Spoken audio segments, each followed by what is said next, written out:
Hey everybody, and welcome back to another one of Mudflap's movie reviews. My name is Mudflap, and today I will be reviewing the first movie installment in the Monsterverse, Godzilla. Let's get started. Godzilla is directed by Gareth Edwards, and it stars Elizabeth Olsen, Aaron Taylor Johnson, Bryan Cranston, and Ken Watanabe. So we open this movie where we see scientist Joe Brody, who is played by Bryan Cranston, has been called to Japan to investigate a series of earthquakes and radiation leaks and a whole bunch of crazy natural disaster things that all the scientists can't really explain, but Joe thinks and believes it's totally something else. To him, he thinks it's Godzilla or something of Godzilla's size that's causing all this radiation and all these earthquakes, but no one believes him. So Joe is on the search for the truth. Joe's search for the truth also rubs off on his son Ford, who later takes up the mantle of searching and finding the truth behind all these earthquakes and radiation and uncovering the secret, which is Godzilla. Overall, I thought this movie is a really good movie. I really enjoyed just seeing another take on Godzilla. Godzilla's been around for a really long time. This version of Godzilla is the 30th film installment in the Godzilla franchise. The Godzilla movie has been done a couple times. There's a really great version from 1998 that stars Matthew Broderick in it. I recommend you seeing that version if you want to see a different version, but this version was just tons better when it came to how Godzilla looked. He's huge. The CGI looks really great. We got to see a couple really cool monsters that Godzilla gets to face, but this movie was just really great for any Godzilla fan out there who really just likes to see Godzilla in action. Just his mere presence, just the way he shows up, the sheer size of him, the sheer power of him, like how the military and all the scientists in the world can't do anything really to stop him. All they can do is stare in awe and terror and just watch him destroy everything, but also the balance is that he's also the top of the food chain, so if there are any other monsters out there that have the same radiation powers that he does, Godzilla can take them on and can beat him, because Godzilla has been dubbed King of the Monsters, and he proves it time and time again throughout history, as we've seen him in many Godzilla movies, facing down classic monsters.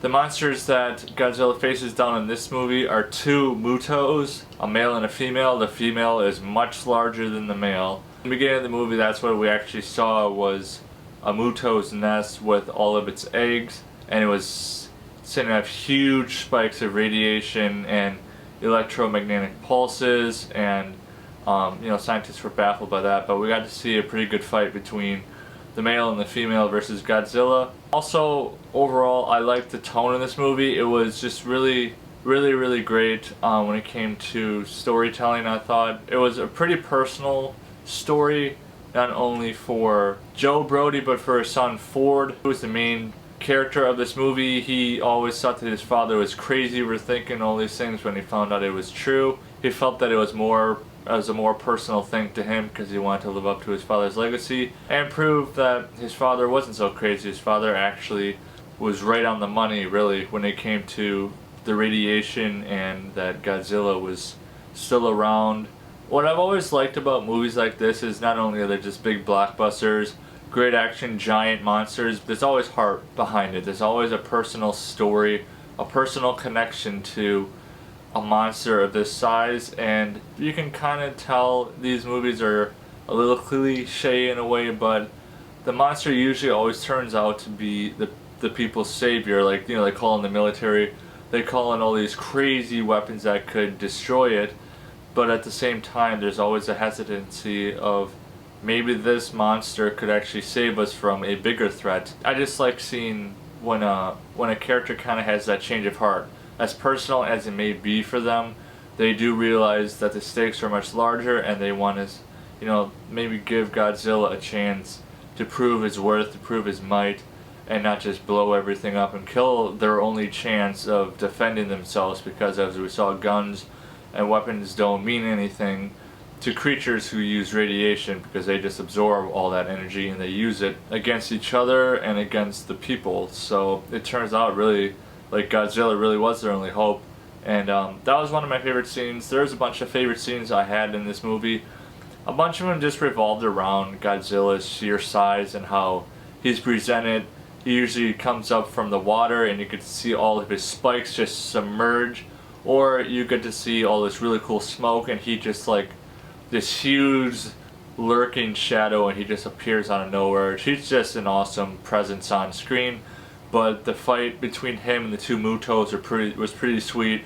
Godzilla just goes all out, but the MUTOs also had some pretty cool powers of their own. They're just big. They kind of remind me of moths. They're kind of insect-like, really long claws. But Godzilla just can't be beaten, really. I mean, he just brings his A game. I just love seeing just titans just fight it out. It's just an enjoyable movie. Like for me, these movies don't have to involve a crazy plot or anything. I mainly just watched this movie because Godzilla was in it, and I knew that we were going to get some really good fight scenes with Godzilla. And my favorite part of Godzilla is when you can hear all that radiation humming up, that blue glow just comes up, and then he just lets it go. He lets it all out, and he just destroys whatever monster he's facing with all that powerful radiation that he just can like build up, because all the radiation that he feeds on is his strength of power.